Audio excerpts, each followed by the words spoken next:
Kate, ¿cuántas personas más o menos están en este espacio?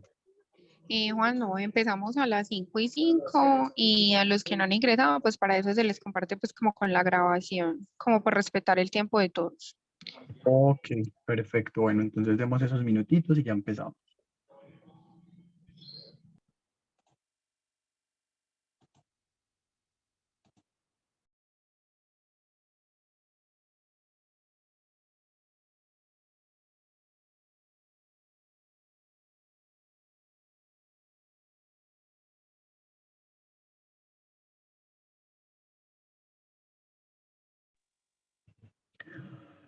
Bueno, ya son las 5:05. Vamos a empezar entonces. ¿Cuántas personas tenemos por aquí?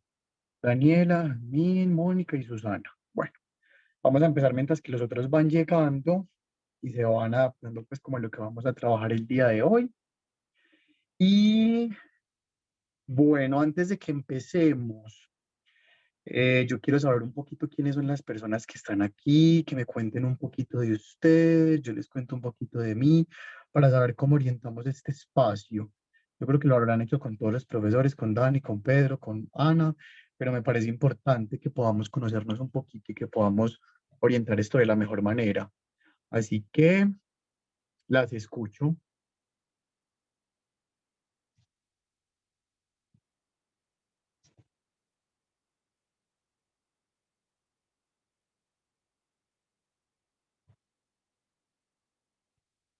Hola, ¿hay alguien por ahí? ¿Me están escuchando? Hola, buenas tardes, Juan. Hola, Mi ¿quién nombre es está Daniela. hablando? Soy egresada de la UPB y actualmente trabajo en la parte clínica. Ujú. ¿Hace cuánto egresaste, Dani? El año 2020. En el 2020, ok. ¿Y siempre has estado en clínica o has estado también en otros ambientes? Sí, en el área clínica. Ok. ¿Y cognitiva siempre? Sí, sí, cognitiva siempre, sí. Ok, listo. ¿Y actualmente dónde estás trabajando, perdón? Actualmente trabajo en Colsanitas, en la medicina prepagada. Ok, perfecto. Bueno, Dani, bienvenida a este espacio. Gracias. Con mucho gusto. ¿Quién más? Los escucho. ¿Quién está por aquí?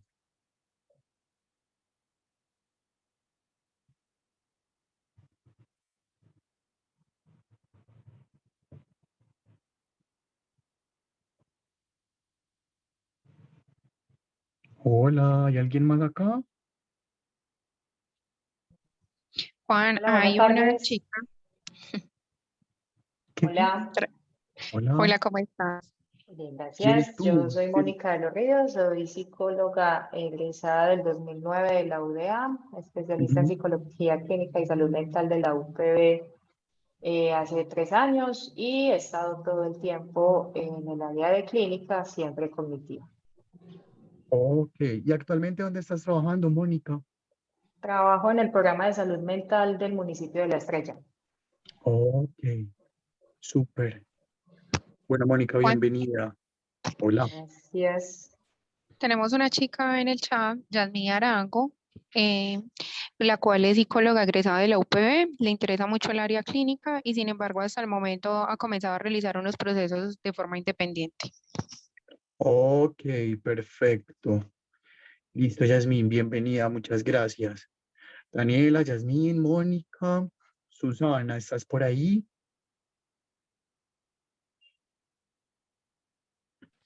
Hola, Hola, Susana. hola, ¿cómo estás? Muy bien, ¿y Bueno, yo soy tú? Susana, Mm. me gradué hace poco, de hecho, egresada de la Universidad Cooperativa de Colombia y me interesa demasiado pues empezar a ejercer en clínica. Hasta ahora no has tenido procesos clínicos. No, aparte de la práctica, no. Ok, ¿y estás trabajando en este momento? Actualmente no. Ok. Bueno, bienvenida a este espacio. Espero que sirva un complemento bien interesante para lo que quieres hacer después. Esperemos que sí, muchísimas gracias. Claro que sí, con mucho gusto, bienvenida. Bueno, y tenemos a Mateo. Mateo, ¿estás por ahí?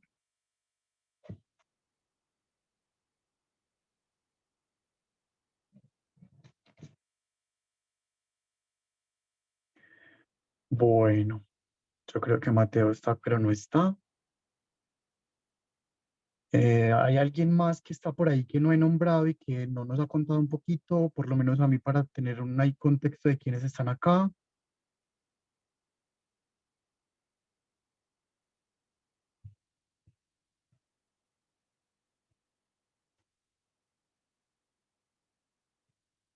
Bueno, listo. Bueno, entonces vamos a empezar. Así, les doy la bienvenida a este espacio.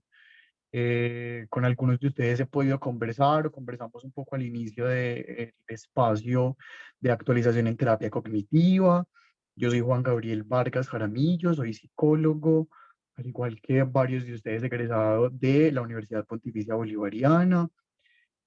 Actualmente estoy haciendo mi maestría en psicología clínica en la Universidad del Norte y trabajo en el Centro de Psicología Integral con la atención clínica a pacientes desde un modelo clínico cognitivo-conductual, valga la redundancia en ese sentido, y por eso estoy como aquí con ustedes acompañándolos en este espacio donde vamos a conversar un poquito sobre algunas técnicas adicionales que nos pueden servir a la hora de acercarnos a intervenir un poco con los pacientes en los espacios clínicos en los que estemos.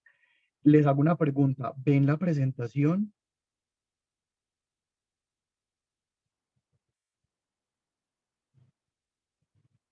Alguien que me haga una señita si se ve la presentación, si me escuchan bien, si se ve bien. Sí, Juan. Ok, perfecto. Bueno, listo. Bueno, vamos a empezar entonces bueno, según está hablando con Kate, hacemos como un pare, como un momentico para ir al baño, tomar algo, 20 minuticos a las 6:20 más o menos, 6:20, 6:30, paramos esos 20 minuticos y después regresamos como a este espacio para que podamos terminar pues como de abordar lo que vamos a ver el día de hoy.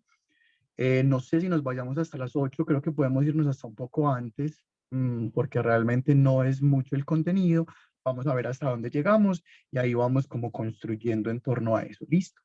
Bueno, para empezar a hablar un poco sobre estas otras técnicas o las técnicas adicionales que se presentan dentro del contexto de la terapia cognitiva, vamos a partir de uno de los principios que plantea Judith Beck en su texto, que está en la segunda edición y que está en esta nueva edición, y que nos va a hablar un poco acerca de las técnicas y de la posibilidad de intervención que tenemos cuando nos acercamos a un paciente en un ambiente clínico y de terapia.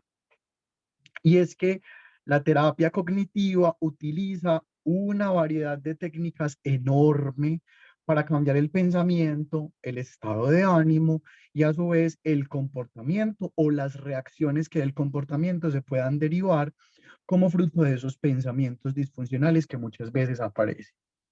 Ya ustedes con Ana, incluso con Dani, pudieron ver un poco la relación que existe entre pensamiento, emoción, conducta, y no solamente conducta, sino fisiología, relacionamiento, interpersonal, etcétera, etcétera, etcétera.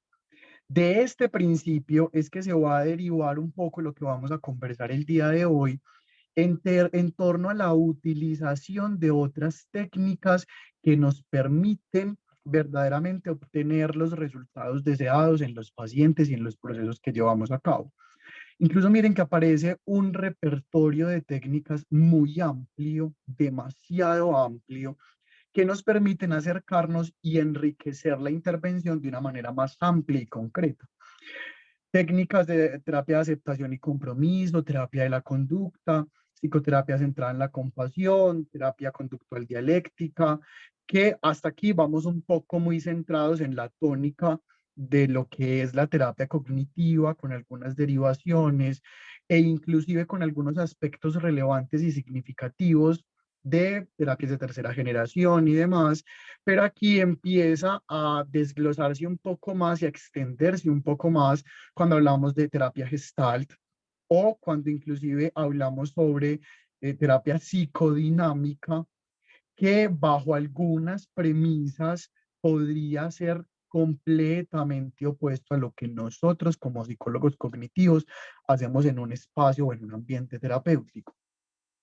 Pero vamos a acercarnos un poco y a entender desde qué perspectiva Judith, y no solamente Judith como propositora de esto, si uno mira la terapia de esquemas de Jeffrey Young, en su misma teorización de la terapia, toma elementos de otras realidades teóricas como la teoría del apego para fundamentar lo que luego será la terapia basada, la terapia de esquemas, y que va a posibilitar así tomar repertorios de técnicas de otras fuentes de información para la intervención que vamos a tener con los pacientes. Entonces, partimos de este principio que nos permite y nos lleva a hablar de una variedad de técnicas, pero vamos a ahondar un poquito en por qué o desde qué perspectiva nosotros podemos fundamentar que nos acercamos a la utilización de diferentes grupos de técnicas para la intervención que hacemos con los pacientes. Arnold Lazarus, yo creo que de pronto algunos de ustedes lo han podido escuchar, lo han oído mencionar, el desarrollador de la terapia multimodal, formado de manera cognitiva, fue discípulo de Albert Bandura, otro cognitivo importante, entonces tiene bases en torno a la cognición, cognición social. Desarrolla una terapia multimodal y tiene un texto, yo se los voy a compartir por el chat, vamos, les voy a compartir la presentación y otro más, donde plantea la posibilidad de un eclecticismo técnico en la intervención que hacemos con los pacientes. Yo no sé si ustedes se han podido acercar a alguna propuesta de paradigma integrador en psicología. Quiero escucharlos, a ver si alguno de ustedes ha escuchado algo sobre los paradigmas integradores y sobre las fuerzas integradoras que surgen y se proponen en psicología, que no son ni siquiera tan nuevas. Ya desde el siglo pasado se hablaba de paradigmas integradores. ¿Alguien ha escuchado un poco sobre eso?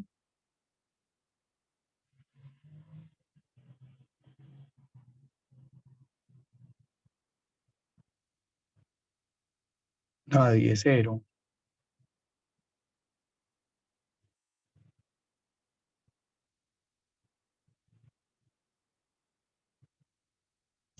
La verdad no lo tengo muy presente, dice Yasmín. ¿Alguien más ha escuchado un poco sobre los paradigmas integradores o estas propuestas integradoras?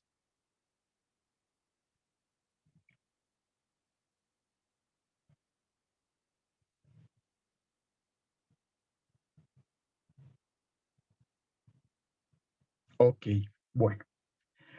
Como ustedes podrán saber, en psicología tenemos varias escuelas. Por aquí alguien escribió, los conozco como transdiagnóstico. Sí, tiene alguna referencialidad al transdiagnóstico. Ah, sí, bueno, gracias Andrés.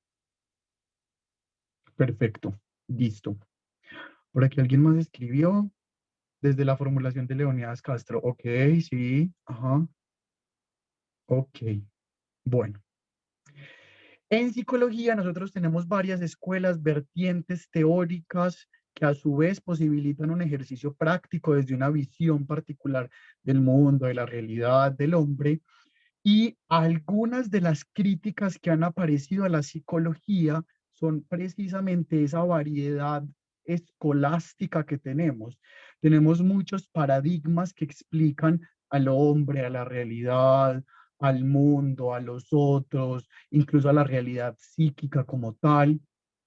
Y en medio de ese tener tantas escuelas, algunos autores se han acercado y han intentado proponer formas de integrar toda esa información en un solo paradigma o en una sola condensación que permita a la psicología no hablar de varias escuelas, no hablar de psicología humanista, de psicología cognitiva, de psicología dinámica, sino de hablar de una gran escuela psicológica que albergue todos los principios de las diferentes escuelas y que permita así darle una respuesta de manera puntual a las demandas que aparecen en el entorno.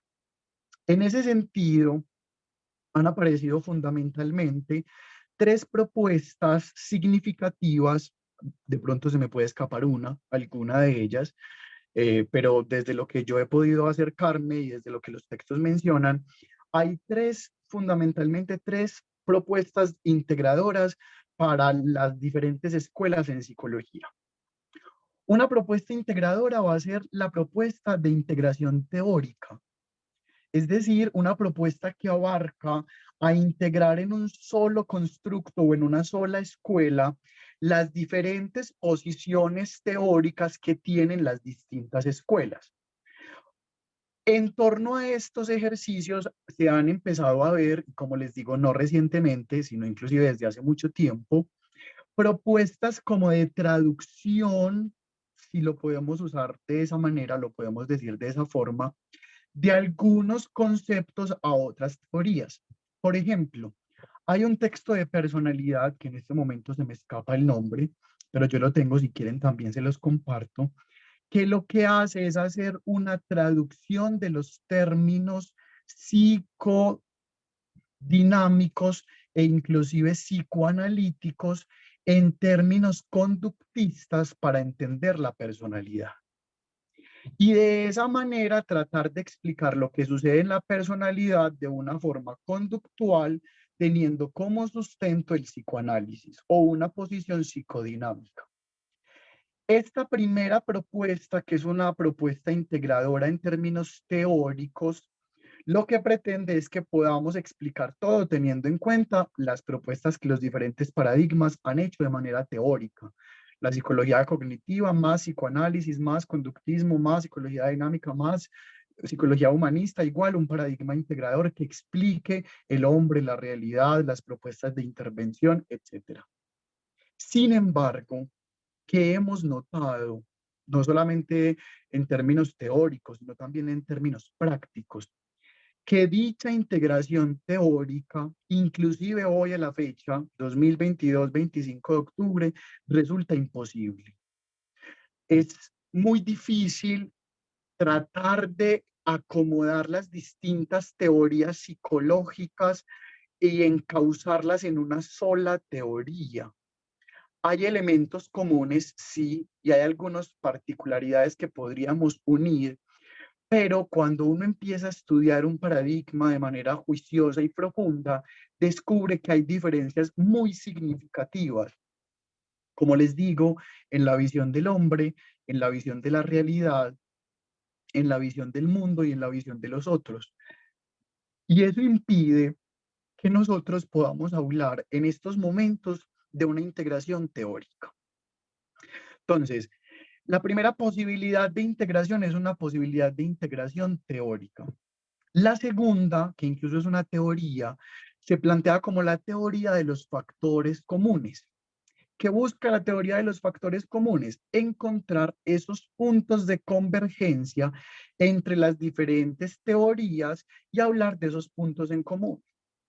Sin embargo, si bien esto es un ejercicio interesante, que requiere cierta rigurosidad académica, no nos termina de satisfacer una pregunta esencial por el hombre, por la realidad, por el mundo, por las formas de intervención.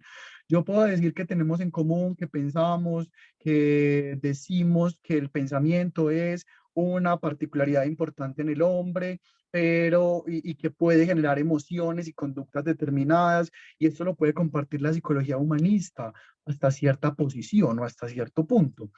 Pero encontrar esas posiciones en común nos permite un diálogo interdisciplinar inclusive a nivel interno de la psicología, pero se queda corto a la hora de poder darnos herramientas y soluciones.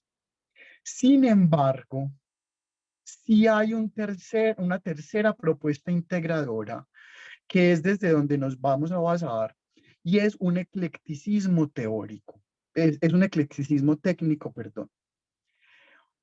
Cuando yo hablo de eclecticismo técnico, me refiero a que sí existe la posibilidad de que yo como psicólogo, cognitivo utilice técnicas que se han desarrollado dentro de una corriente humanista o psicodinámica o transpersonal, etcétera, etcétera, etcétera.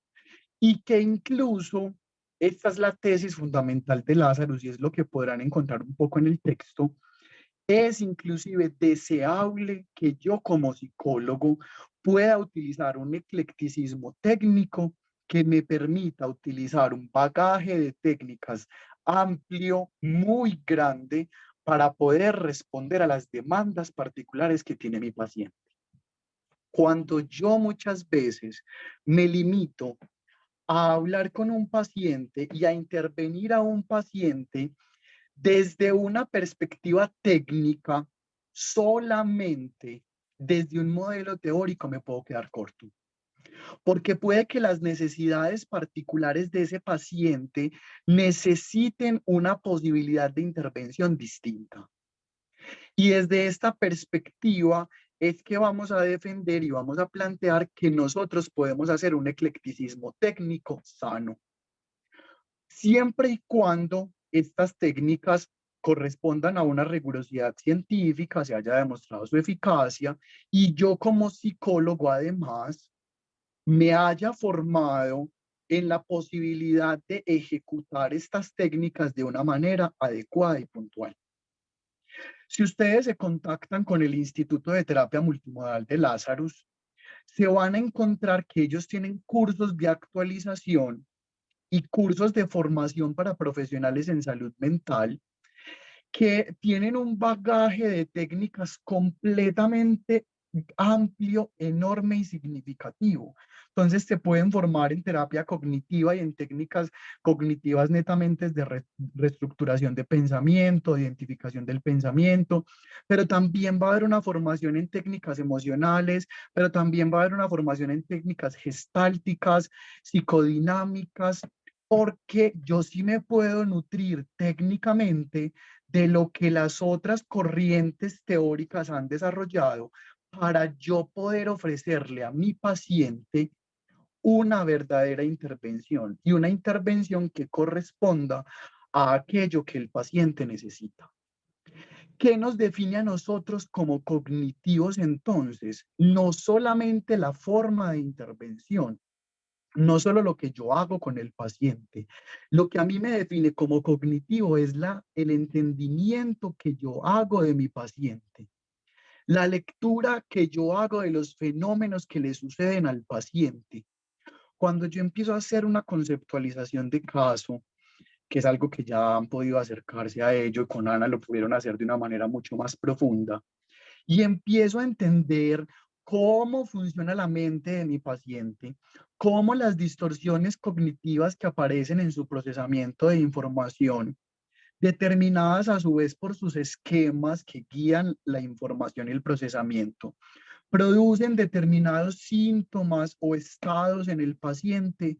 Eso es lo que a mí me hace psicólogo cognitivo o psicoterapeuta cognitivo, porque perfectamente un psicólogo humanista podría utilizar técnicas de reestructuración cognitiva. Y es algo que vamos a ver un poco más adelante. Lo que a nosotros nos identifica, nuestro sello, es la forma de entender al paciente.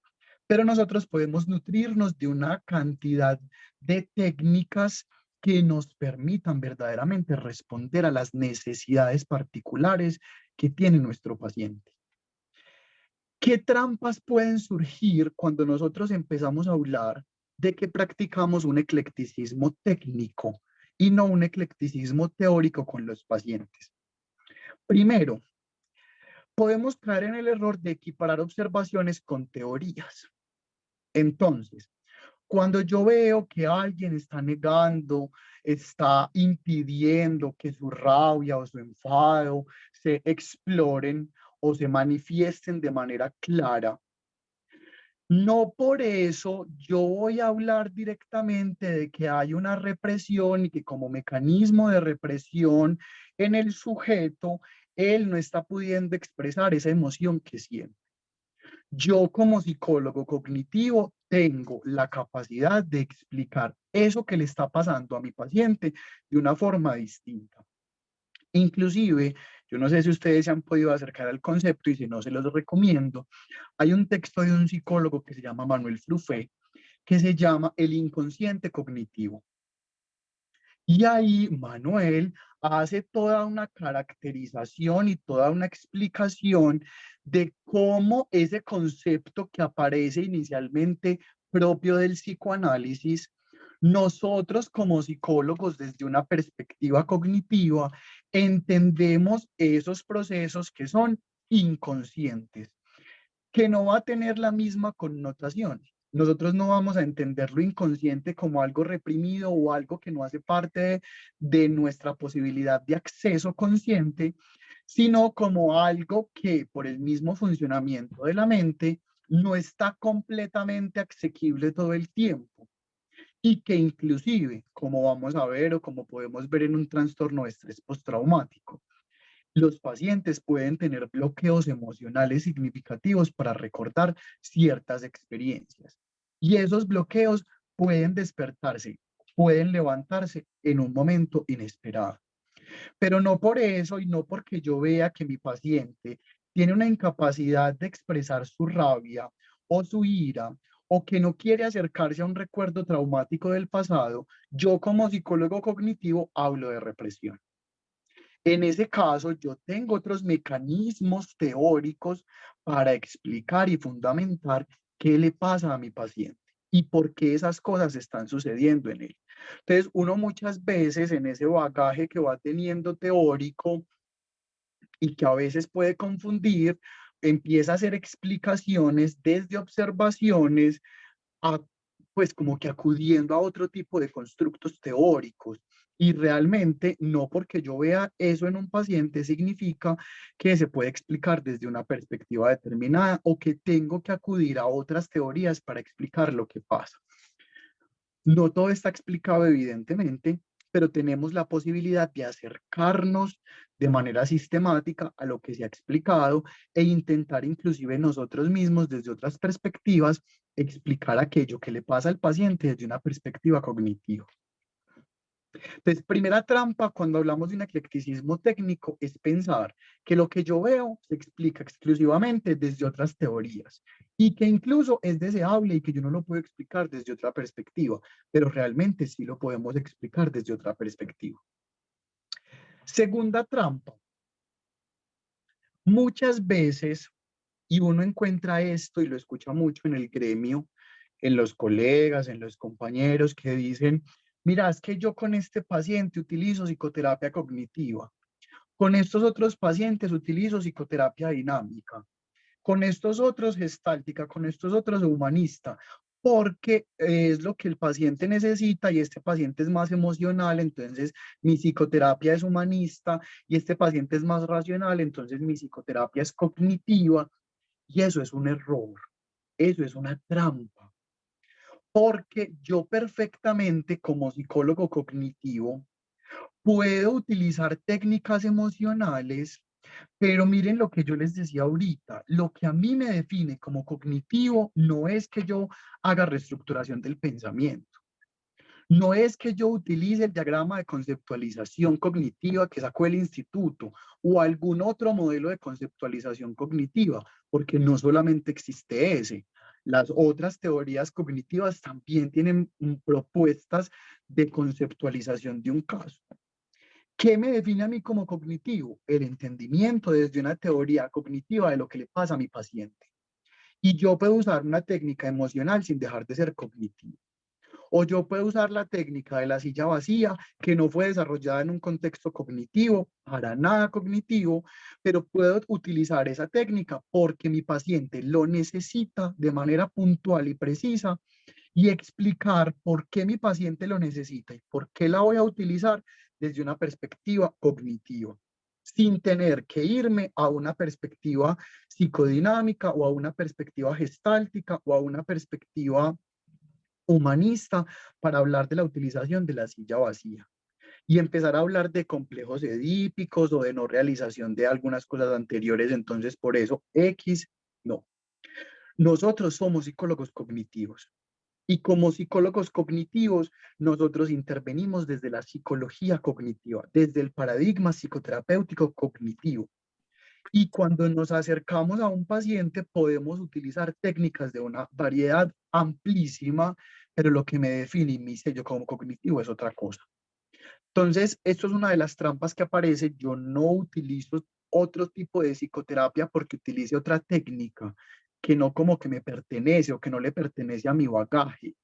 No, eso no me hace hacer psicoterapeuta desde otra perspectiva. Me hace ser cognitivo, pero usando técnicas desde otras realidades o que se gestaron en otras realidades teóricas de lo que yo puedo utilizar dentro de la intervención que hago con mi paciente. Lo tercero, esto no es tanto una trampa, es más como la verdadera justificación que aparece para usar las otras técnicas, y es que cuando nosotros nos acercamos a un paciente, lo que estamos haciendo es, tanto en la conceptualización como en la intervención, la utilización de la psicología aplicada. Y cuando hablamos de psicología aplicada, lo que estamos tratando de hacer es ver qué ha servido, qué se ha puesto en evidencia, qué sirve y qué ha mostrado bajo la rigurosidad científica que es útil, y coger eso para lo que el paciente necesita. Además, que yo puedo, como les decía, perfectamente acercarme a una explicación cognitiva de lo que le pasa a mi paciente para justificar lo que le está sucediendo, sin tener que ir a otros bagajes teóricos para hacerlo. ¿Qué es lo que nos falta de pronto como psicólogos? Poder profundizar más en esta perspectiva. Porque realmente si ustedes empiezan a buscar, inclusive en este momento, hay textos de psicología cognitiva que explican la psicosis y que explican qué pasa en un trastorno psicótico. Que podríamos decir o que podríamos hablar de que la psicoterapia dinámica o de que el psicoanálisis pueden tener más elementos teóricos para hablar de psicosis. Tal vez sí, pero ya hay intentos rigurosos, sistemáticos dentro del constructo y dentro del cuerpo teórico, desde una perspectiva cognitiva, que explican lo que al paciente le pasa y que explican lo que ahí sucede. Entonces, lo que realmente hacemos es una aplicación de la psicología y de aquello que se ha demostrado como científico, riguroso y con buenos resultados, para que los pacientes tengan mejores resultados y una mejoría significativa en los síntomas que están teniendo. Y finalmente, alguna de las trampas es yo pensar que como estoy usando cosas de un montón de teorías, estoy haciendo factores comunes y estoy diciendo es que esto se parece con esto en esto, y empezamos a difundir o a divagar más bien en torno a las posiciones de intervención que tenemos. Y esto realmente, como les decía, la teoría de los factores comunes sirve para explicar o para acercarse a un paradigma integrador, pero se queda corta porque nos da puntos de convergencia, pero nos quedamos cortos a la hora de verdaderamente hacer una construcción teórica y técnica que nos permita hacer una intervención clara y precisa con un paciente. Y tratamos de meter todo en un mismo saco para hablar de una aparente unidad, cuando hemos visto que bajo estas diferenciaciones de escuelas y de constructos teóricos hay una posibilidad de intervención sana con los pacientes y de que tal vez no necesitemos en psicología un paradigma integrador. Necesitamos profundizar en lo que nuestros paradigmas a los que nos hemos suscrito nos muestran y nos tratan de explicar, e inclusive cuestionarlo. Es que para eso es el paradigma, para ponerlo a prueba y entender hasta qué punto sirve. Y en medio de eso poder atender a las necesidades y las urgencias que tienen los pacientes. Entonces, en ese orden de ideas, desde esta perspectiva, es que nosotros como psicólogos cognitivos nos paramos y decimos, miren, nosotros como psicólogos cognitivos utilizamos un bagaje de técnicas que algunos psicólogos podrían decir que no nos pertenecen, pero eso no nos hace menos cognitivos. Esto responde a un paradigma que habla sobre la posibilidad de un eclecticismo técnico y que está centrado en las posibilidades del paciente, en las necesidades del paciente y también en las cualidades que tenga el terapeuta para acercarse al otro y verdaderamente responder a lo que el otro necesita, desde la rigurosidad y desde aquello que verdaderamente sirve porque se ha demostrado que es así. ¿Hay alguna pregunta hasta acá? ¿O algún comentario que quieran hacer frente a esto? Esto es una propuesta teórica que subyace y también sustenta la posibilidad de que nosotros utilicemos técnicas desde otras perspectivas para la intervención, que es, como vimos ahorita y como ya lo habían visto con Ana al principio, uno de los principios fundamentales de la terapia. Podemos usar técnicas de muchas teorías distintas o de muchas formas de intervención y esto no nos hace menos cognitivos. Y lo que lo sustenta es eso, nuestra lectura del paciente de una manera cognitiva y la respuesta que hacemos frente a su sintomatología y su malestar. ¿Algún comentario, pregunta, objeción sobre esto? ¿Están de acuerdo? ¿Les parece interesante? ¿Tiene sentido? ¿O normalmente este grupo es muy callado?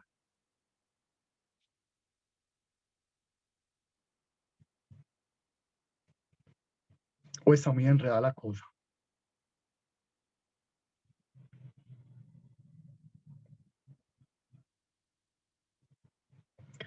Creo que estas técnicas de todas formas deben tener evidencia para garantizar su efectividad. Por supuesto. Por supuesto. Si no nos basamos en la evidencia y en lo que se ha hecho, estamos inventando con los pacientes. Y si bien podemos usar ese bagaje, tiene que ser siempre bajo la premisa de la cientificidad y la evidencia a favor de ellas. Claro que sí, Andrés. ¿Alguien más?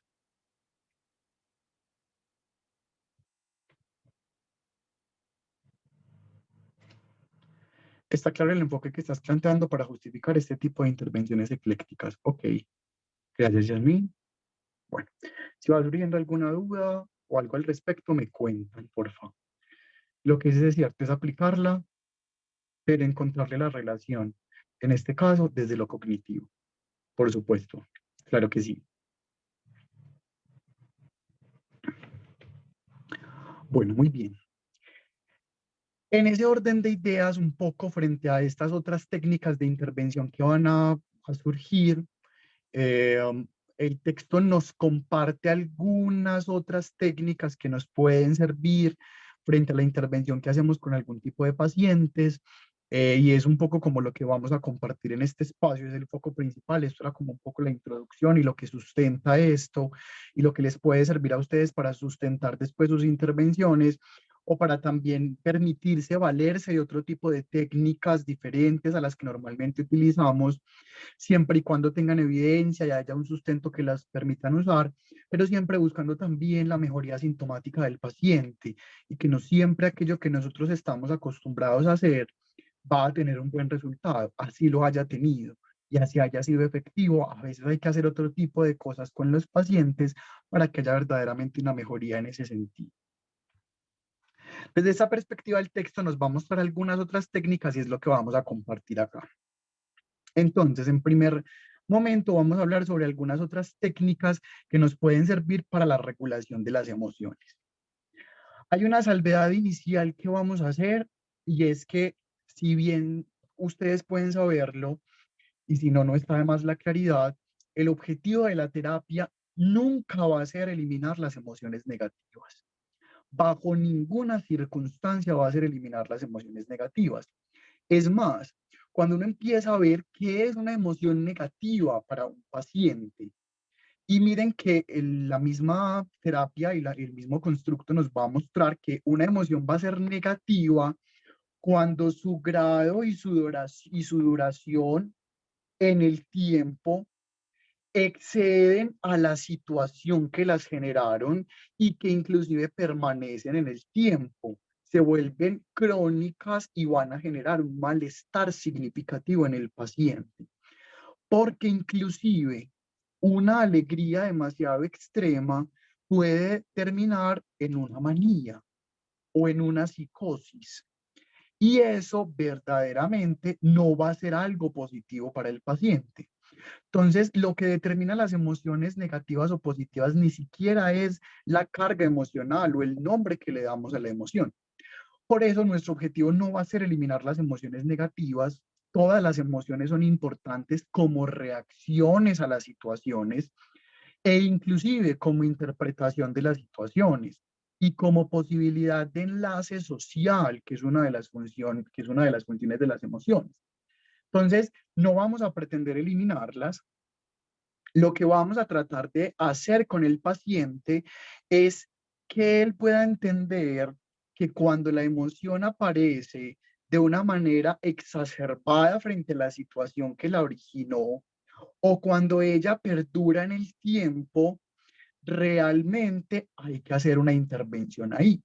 Y que puede estar relacionada esta aparición con algunas percepciones distorsionadas o inútiles de la realidad. Entonces, una primera clave para el trabajo cuando hablamos de emoción con un paciente es inclusive hablar con él sobre la aceptación de la emoción negativa y no de la evitación de la emoción, porque muchas veces lo que hace que se postergue la ansiedad en un paciente o que sigan apareciendo los ataques de pánico, por ejemplo, es el miedo a que esa ansiedad vuelva a aparecer, sea desbordante, y esto va a impedir que el paciente pueda hacer un control efectivo sobre su emoción. Un poco como se ha denominado en el ejemplo que les estoy dando, el miedo al miedo. Entonces, como me da miedo al miedo y tengo tanto miedo de que esta sensación tan abrupta vuelva a aparecer, hago un montón de situaciones, genero un montón de realidades, hay evitaciones cognitivas, emocionales, situacionales, extremas, un montón de conductas de seguridad que busca el paciente para evitar que su emoción aparezca, y esto termina haciendo que la emoción aparezca y que cada vez sea más displacentera y que cada vez sea más difícil controlarla o darle un sentido diferente. Por eso, uno de los primeros pasos inclusive es permitir que el paciente tenga una aceptación de la emoción negativa que no corresponda a una evitación significativa y que pueda permitir que fluya de manera natural, que pueda surgir de manera tranquila. ¿Qué nos ha servido y qué hemos hecho y de qué nos han hablado un poco de manera más clásica frente a la intervención de la emoción? Y es que, como nuestro principio es que la interpretación que hacemos de las situaciones genera muchas cosas, entonces la modificación de cogniciones disfuncionales va a servir mucho para eso, participar en actividades sociales placenteras, productivas y de cuidado personal, hacer ejercicio, centrarse en las propias fortalezas, cultivar cogniciones positivas, hablar sobre un comportamiento adaptativo, todas estas, incluso procedimientos técnicos que hemos visto en la terapia cognitiva, nos sirven mucho para la modificación de las emociones.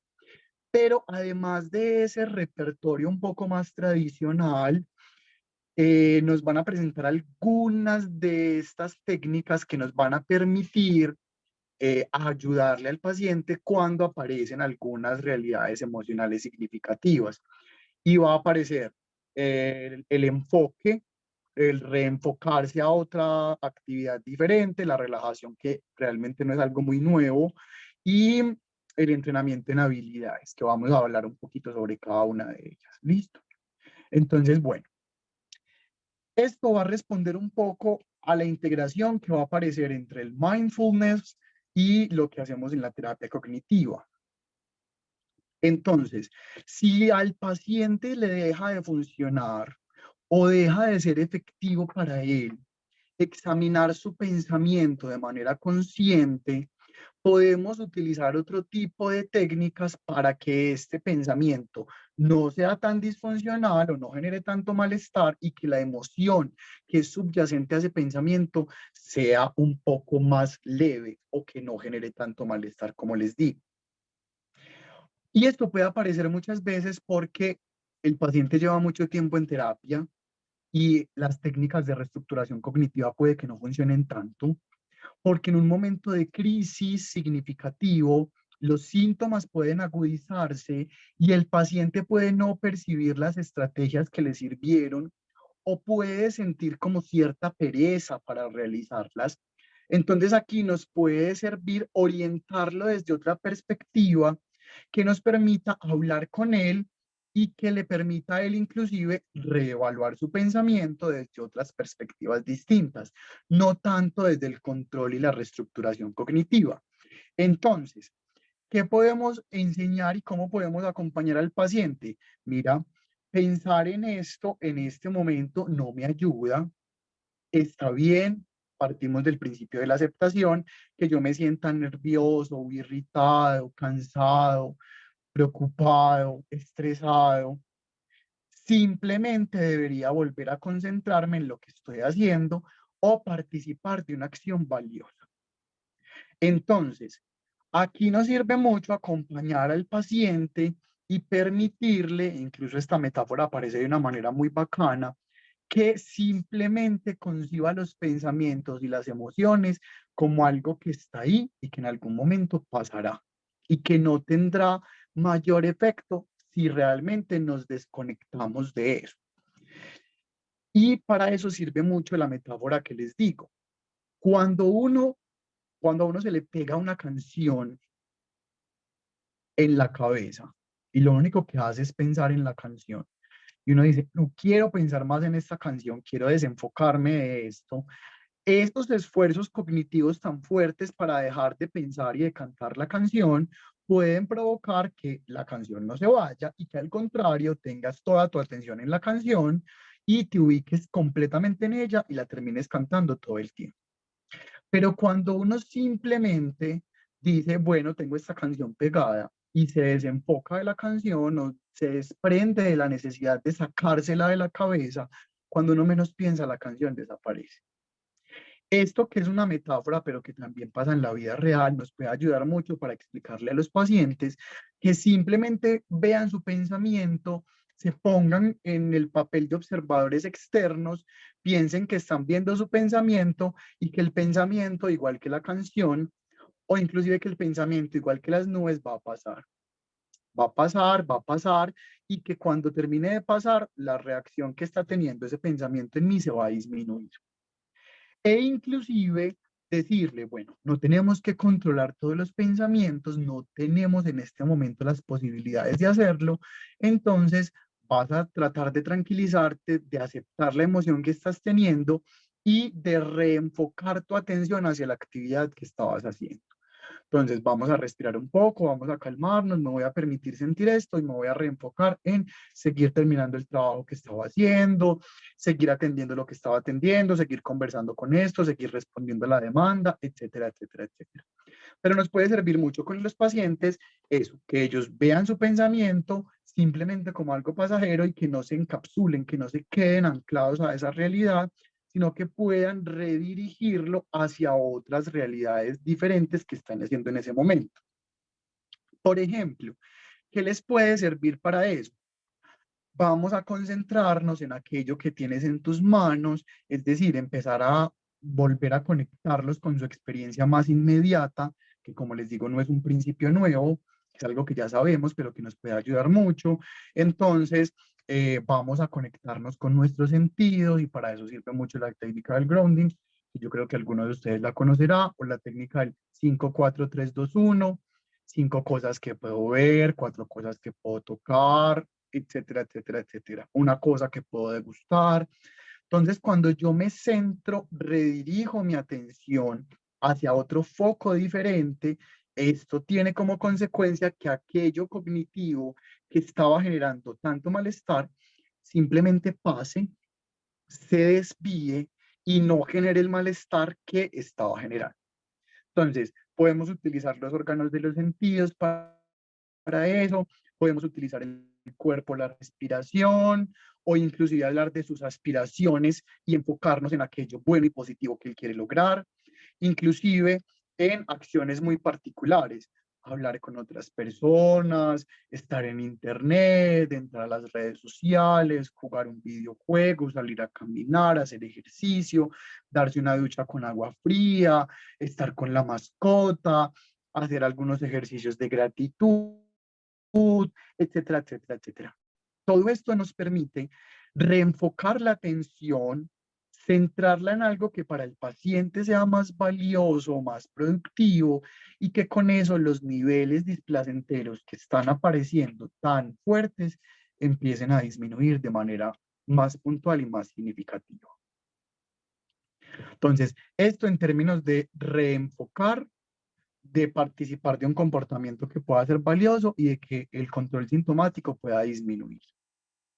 Ahora, también nos hablan un poco o recuerdan la importancia que puede aparecer en la relajación en algunos pacientes, no solamente en pacientes ansiosos, sino también en otro tipo de pacientes, a los cuales la relajación les sirve para focalizar la atención, que no solamente, como les digo, aparece en los pacientes ansiosos, en los pacientes con, por ejemplo, un trastorno de personalidad histriónico, o en los pacientes con un trastorno de personalidad obsesivo-compulsivo que tiene su origen en la ansiedad, pero que es un trastorno de personalidad, les puede ayudar mucho las técnicas de relajación para poderse ubicar en otras situaciones diferentes. Inclusive, algunos estudios recientes han mostrado la eficacia de utilizar técnicas de relajación con pacientes depresivos, porque les ayuda a focalizarse con sensaciones más placenteras, distintas a las sensaciones que vienen teniendo en los periodos de agudeza sintomática, y los conecta con una realidad diferente. Entonces, inclusive con estos pacientes también nos puede servir acercarnos a la relajación y que ellos se puedan acercar a este tipo de técnicas. Aunque, como lo vamos a ver ahorita, hay que tener cuidado un poco con su aplicación.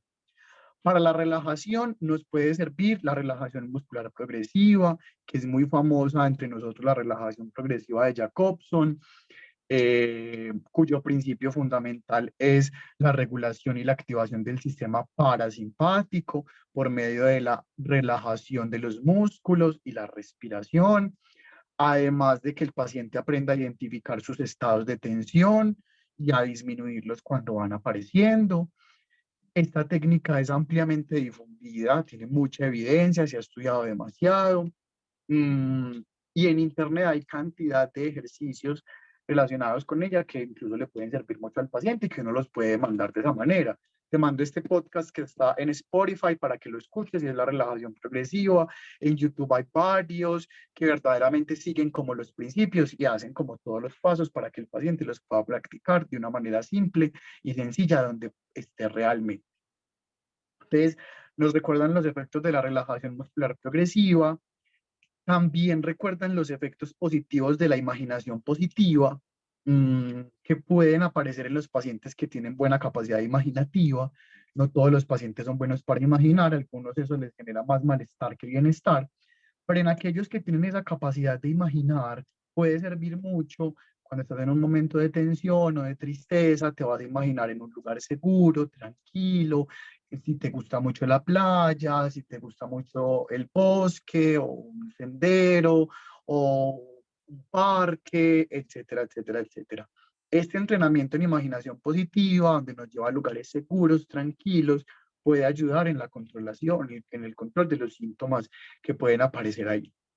Y en términos de la respiración, también esto puede ser muy efectivo por el principio que aparece también la relajación progresiva de Jacobson, que se ha demostrado una relación entre el respirar y la activación del sistema parasimpático. Esto se ha debatido mucho. Algunos profesionales han llegado a deducir, inclusive en términos científicos, que eso no tiene mayores efectos, que no sirve del todo y que realmente lo único que hace es como distraer eh, los síntomas, y que no tiene la capacidad verdadera de activar otros sistemas y de ayudar, pero realmente hay más evidencia a favor que en contra.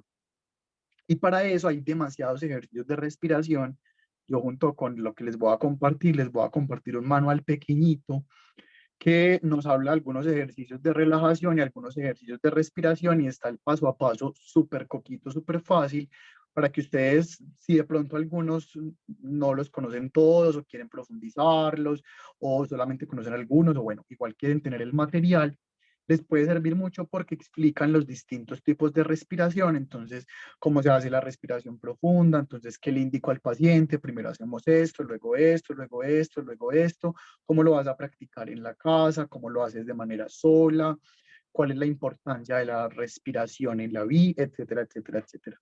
Además que tiene la justificación del por qué nosotros como psicólogos recomendamos en algunos casos puntuales a los pacientes practicar ejercicios de respiración que permitan al paciente tener un mayor control sobre la situación sintomática que está sucediendo en el momento. Entonces, como les decía, respiración profunda, rítmica controlada, contada, alternada, ejercicios de exhalación, ejercicios con otros aparatos, cómo introducir la respiración o los ejercicios de respiración en la cotidianidad para que sean efectivos en el paciente. Entonces les voy a compartir ese manual para que lo vean y puedan un poco profundizar también como en estas técnicas de respiración que nos ayudan mucho con el paciente.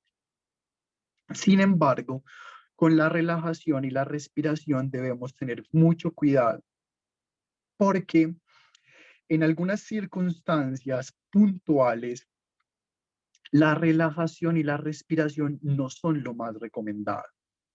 Por ejemplo, en el trastorno de estrés postraumático, cuando uno empieza a hacer el tratamiento, lo menos recomendado para el paciente es aplicar técnicas de relajación y respiración. ¿Quién me explica por qué? Porque el último lugar por el que tenemos que entrar con un paciente con trastorno de estrés postraumático es la relajación y la respiración. ¿Alguien sabe o a alguien se le ocurre algo? Los leo, los escucho.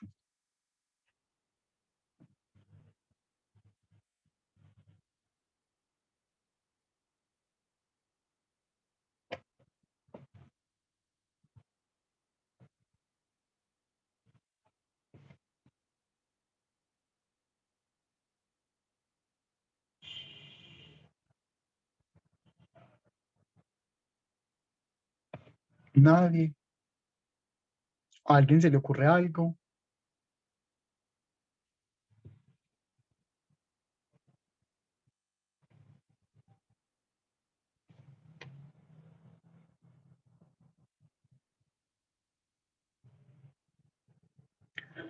Bueno, realmente por el sesgo fisiológico que tiene en el organismo, ¿cómo así? Explícate. ¿A qué te refieres con sesgo fisiológico?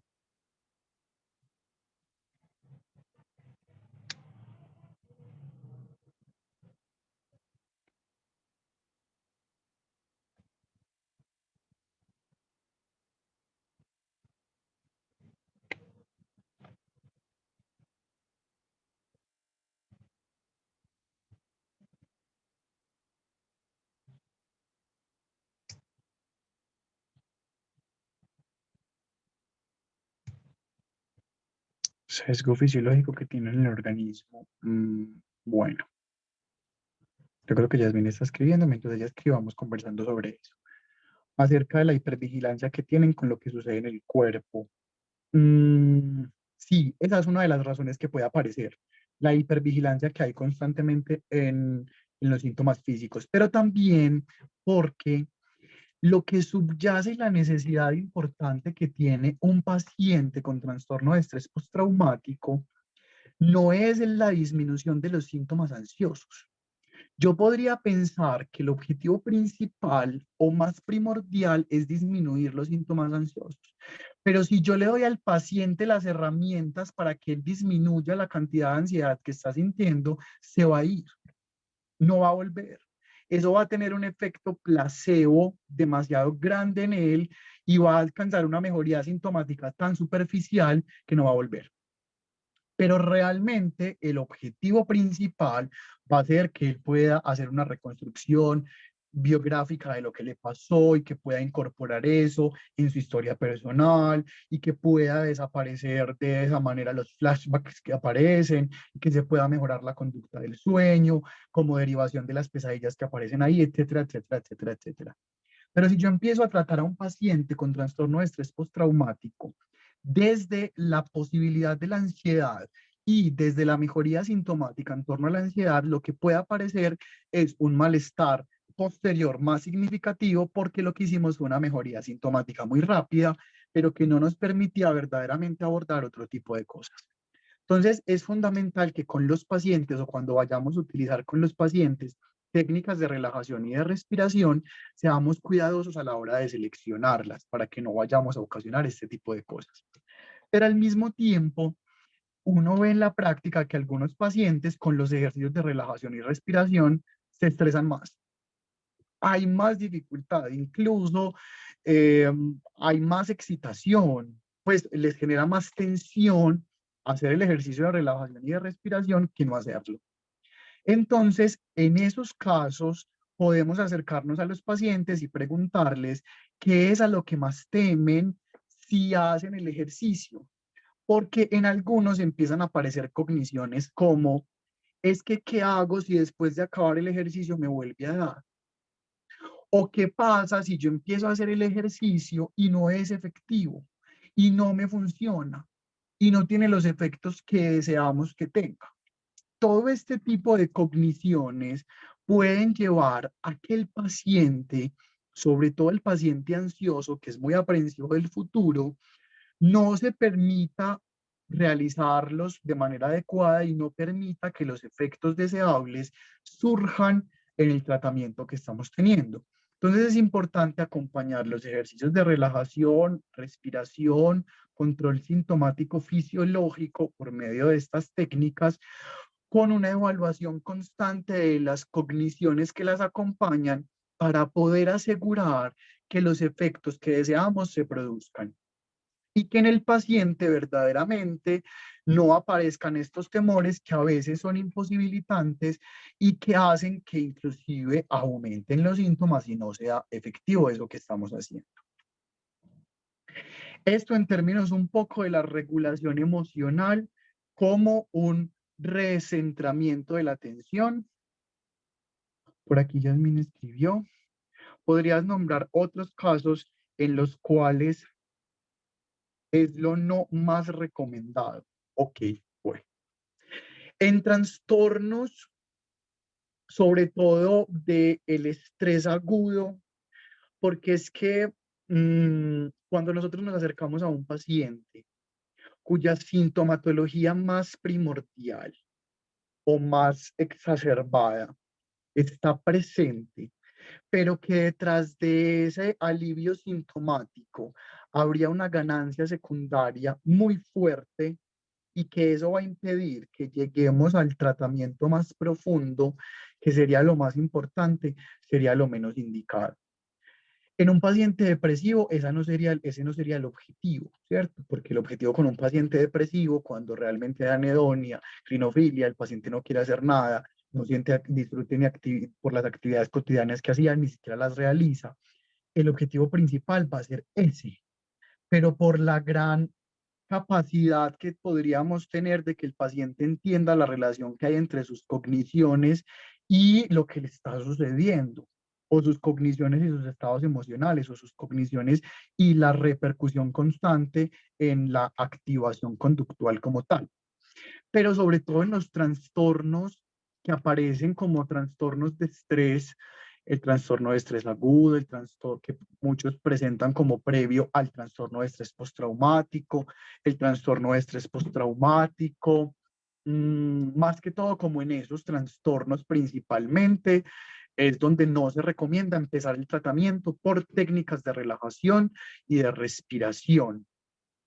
De resto, en los trastornos de ansiedad, en las fobias, es pues casi que es la puerta de entrada, después de la cognición, es la puerta de entrada a esto. Y por eso es tan importante entender que la puerta de entrada a la terapia cognitiva siempre va a ser la cognición. Siempre va a ser la cognición. Porque si nosotros no empezamos por la cognición, hacer este tipo de inferencias después va a ser muy difícil. Si yo no empiezo por explicarle al paciente, y si yo incluso como psicólogo no me lo creo, porque uno a veces ve casos en los que esto no pasa, si yo no me creo como psicólogo que verdaderamente la interpretación que yo hago de los hechos es lo que origina lo demás, y que esto está alimentado a la vez por los esquemas que tienen la visión que yo tengo del mundo, yo no voy a poder después hacer este tipo de inferencias. Entonces es importante que yo primero empiece, siempre la puerta de entrada es la cognición, con la cognición haga un ejercicio sobre eso, que el paciente lo pueda entender, que el paciente pueda hacer esas inferencias y que luego yo pueda unir la cognición con la relajación, la cognición con la respiración, la cognición con el centramiento de la atención, porque si no caemos en ese riesgo de hacer una disminución sintomática tan significativa e inmediata que el paciente va a creer que no necesita estar o que no necesita volver. Pero fundamentalmente en los trastornos que tienen que ver con estrés, pero que estamos hablando de un estrés crónico significativo que en el DSM-5 aparece como tal, como los trastornos relacionados con estrés, que salen, primero estaban relacionados con ansiedad, salen de ahí, donde está el trastorno de estrés agudo, el trastorno de estrés postraumático, otros trastornos relacionados con experiencias traumáticas, porque las personas que llegan a consulta buscando una mejoría de síntomas relacionados con traumas, lo que buscan más es una disminución sintomática inmediata. Por eso, casi todos ellos tienen conductas de seguridad tan significativas, como el consumo de alcohol, de drogas. Por eso, cuando uno manda a un paciente con trastorno de estrés postraumático donde el médico, para que le mande pastillas para dormir, eso tiene que ser muy cuidadosamente planeado, explicado, estructurado, porque puede tener un efecto completamente adverso en el paciente. Pues mi dificultad es que no duermo y con lo otro puedo sobrevivir, pues con que recuerde lo que pasó del trauma, sobrevivo. Entonces simplemente voy donde el doctor, me tomo las pastillas, duermo y ya no hago nada más. Pero eso a largo plazo va a generar más malestar que bienestar. Entonces en esos casos es donde más se recomienda. Y con la reestructuración de los pensamientos automáticos negativos no pasaría lo mismo. Lo mismo es que Andrés, que hay una mejoría sintomática significativa y que el paciente podría alejarse. A eso ok. Podría pasar lo mismo. Sí podría pasar lo mismo, pero eso va a depender también mucho de la estructuración y de los procesos de psicoeducación que nosotros hacemos con el paciente. Yo no sé si ustedes lo vieron con Ana, pero Ana tiene esta metáfora muy bacana y yo siempre lo practico con mis pacientes. Es la metáfora que aparece en la película de Intensamente. En Intensamente hay una biblioteca enorme y esta biblioteca enorme está llena de bolitas y cada bolita es un recuerdo. Y esta biblioteca es una biblioteca con la que nacemos y las experiencias tempranas van creando la visión que tenemos de nosotros, del mundo, de los demás, etcétera, etcétera, y los esquemas, y de los esquemas se van a derivar los pensamientos automáticos, etcétera, etcétera, etcétera. Cuando yo le explico al paciente que la cognición es la puerta de entrada y que los pensamientos automáticos son lo más superficial, puedo garantizar que el paciente sea consciente de que solamente es un inicio y de que eso por sí solo no nos va a ayudar y que tenemos que ir a lo profundo, que nosotros primero vamos a curar la fiebre y después vamos a curar el síntoma, lo que origina la fiebre. Y ahí va a ser fundamental la relación terapéutica que tengamos con el paciente y lo que podamos hacer respecto a eso. Por eso es tan importante también cuando yo estoy con el paciente poder identificar los síntomas que aparecen en las dimensiones diferentes que hacemos dentro de la conceptualización cognitiva. Los síntomas emocionales, fisiológicos, conductuales, emocionales y los estresores ambientales.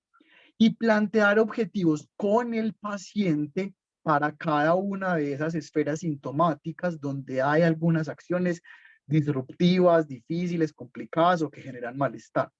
Cuando el paciente es consciente de que aparte de mejorar ese malestar que está sintiendo, necesita otras cosas o incluso quiere otras cosas, podemos asegurar que el paciente va a estar en un proceso de terapia de manera continua. Eso podemos garantizarlo, pero siempre igual va a ser un riesgo, frente a la pregunta de Andrés, siempre va a ser un riesgo que ante la disminución de malestar de manera tan abrupta o de manera significativa el paciente se pueda ir. Por eso es importante poder hacer un buen insight, poder establecer una alianza terapéutica sana y que el paciente entienda que la mejoría sintomática es deseable, que a eso vamos a apuntar, pero que hay otras cosas detrás que pueden sugerirlo. Pero también puede pasar con la reestructuración cognitiva. Inclusive muchas veces hay remisión espontánea de los síntomas después de que uno empieza los procesos de reestructuración cognitiva. Entonces le mandamos al paciente el registro de pensamientos, identificamos las distorsiones, hacemos el debate del pensamiento y el paciente tiene una mejoría significativa e impresionante. Y no, pues ya no estoy teniendo tantos síntomas, emocionalmente estoy mejor, me siento mucho más tranquilo y evidentemente puede en ese momento decirme voy. Pero es importante poder hacer ese insight con el paciente y que él entienda la profundidad de la terapia. Y que si bien empezamos por lo más superficial, vamos a ir a lo profundo. Y empezar a combinar con el paciente esas dos perspectivas. Listo. No sé si eso responde las preguntas. ¿Queda alguna otra? Andrés, Yasmín.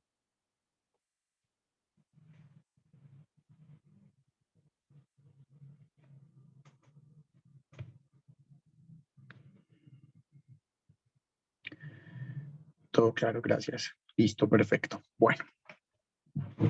Otra de las posibilidades que aparece en términos de la intervención y de estas técnicas adicionales que nos propone Judith es el entrenamiento en habilidades. ¿Qué pasa con el entrenamiento en habilidades? Que la premisa fundamental tiene que ser encontrar si verdaderamente el paciente tiene un déficit en las actividades o si son sus mismos síntomas los que le impiden al paciente acercarse a la realización de esas actividades. Entonces, muchos pacientes pueden tener un déficit significativo en aquello que deberían hacer, pero primero tenemos que apuntar a descubrir si es porque el paciente no lo sabe hacer, no tiene el conocimiento para hacerlo, o si esto corresponde a que el paciente no, en este momento, no percibe los recursos necesarios para hacerlo, o su mismo malestar depresivo, ansioso, etcétera, le impide de manera efectiva realizarlo. Entonces, ¿qué podemos hacer cuando esto sucede o cuando encontramos esta realidad? Podemos proponerle al paciente la necesidad de desarrollar estas habilidades y ¿qué podemos hacer? Describir la habilidad, entrar en un juego de roles, por ejemplo, y construir esa posibilidad de la habilidad con el paciente. Yo tuve en la carrera un profe que incluso nos contaba una experiencia muy particular, una paciente con una ansiedad social sumamente significativa y en algún punto de la terapia, porque fue una mujer que estuvo muy aislada del mundo, con pocas habilidades sociales, pocas capacidades de interacción, cero, era una paciente que estaba como en una burbuja, nunca inclusive había ido, casi que nunca había estado completamente sola en espacios fuera de su casa. Y en un punto inclusive la terapia llegó a tornarse en torno a el paciente y el terapeuta iban juntos a tomar el bus. Él fue con ella, le enseñó dónde estaba el bus, dónde paraba el bus, cómo paraba el bus, se montaron al bus, fueron de un trayecto A a un trayecto B en el bus y luego viceversa, se volvieron a montar y volvieron a ir hasta el consultorio. E inclusive por sus niveles de síntomas tan fuertes y sus capacidades evitativas tan desarrolladas, el terapeuta tuvo que ir con ella y montarse en el bus y acompañarla y que tuviera la experiencia de montar en un bus, porque prácticamente en su vida había hecho eso y prácticamente no sabía cómo hacerlo. Entonces, desde cosas tan sencillas y tan básicas e instrumentales como montarse en un bus, como ir a un taxi, como ir de un lugar a otro, a habilidades más profundas como la socialización, como la interacción social, como la lectura del otro, como la comunicación asertiva, etcétera, etcétera, etcétera. Y todo esto se puede practicar en la sesión, se le puede decir al paciente que lo practique de manera independiente en su casa, eso puede ser un ejercicio de terapia, o inclusive podemos acompañar al paciente a que lo empiece a realizar con el terapeuta de manera conjunta. Hay que tener cuidado de que nosotros como terapeutas no nos convirtamos también en conductas de seguridad o de evitación frente a la realidad, pero en algunos casos de manera gradual y progresiva. Esto puede servir con el paciente. Sin embargo, también hay que empezar a ver si esta incapacidad de realizar ciertas cosas corresponde con bloqueos cognitivos o con la interpretación que está haciendo del paciente de las situaciones puntuales que está teniendo. Entonces, acercarnos al paciente y preguntarle este tipo de cosas nos puede ayudar mucho. Por ejemplo, si tú estuvieras seguro de que tendrías un buen resultado, ¿qué harías o dirías? Si hay una respuesta razonable en el paciente, es posible que no necesite un entrenamiento en habilidades y que lo que necesite sea una reestructuración cognitiva. Pero si el paciente realmente manifiesta y muestra que no tiene conocimiento sobre eso, podemos hacer un entrenamiento en habilidades de manera significativa para poder desarrollar esto y obtener mayores niveles de bienestar, además de independencia en los pacientes. Bueno, son las 6:20. Antes de pasar a la otra técnica, vamos a tener entonces un momentito para tomar agua, descansar 20 minuticos y nos volvemos a ver aquí a las 6:40. ¿Les parece? ¿Están de acuerdo?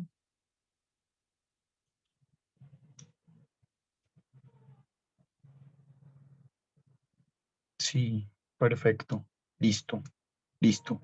Entonces vamos a parar aquí 20 minuticos para que vayan al baño, tomen agüita, coman algo y nos volvemos a ver a las 6:40. Listo. Por aquí nos vemos entonces en 20 minuticos.